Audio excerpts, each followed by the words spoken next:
Welcome guys to another AI accredited video. Today we're starting the Leonardo.AI Mini-Tutorial Series where we'll show you how to do different things in Leonardo.AI and become a master in no time. Today we're learning about how to use the character reference feature in Leonardo. First, log into your Leonardo account and head to the image creation section. Here you'll need to select a model that works with the character reference feature, such as the Cinematic Kino model. Next step is to set the image contrast to high. This depends on the results you want to achieve. Since we're looking for a really strong result, the high setting will work perfectly, but you can leave it using the default medium setting. If you need to change the image dimension and aspect ratio, this is the time to do it. For now, we'll leave it at a 16:9 image ratio.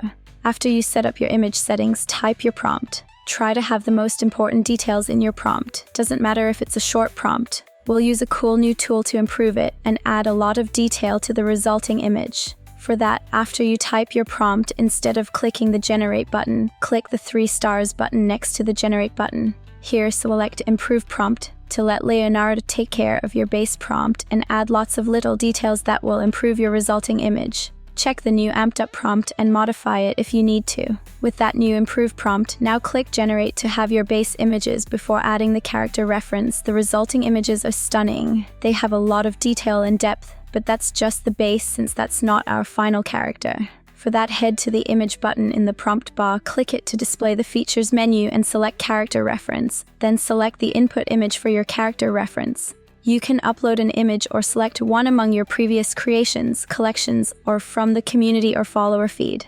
Character reference works better with an already AI-created image. So keep that in mind. We're selecting an image from our previous creations for another project. Search for the desired image and select it, then click Confirm to add the image to your prompt.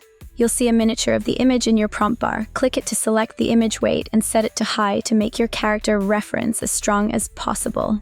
Then, if you have no more tweaks for your prompt, click the Generate button and there you go.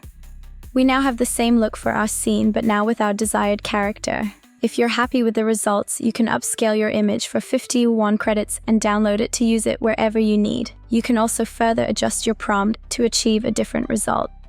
From this point forward, it's a matter of experimenting for amazing results. See you in the next mini tutorial.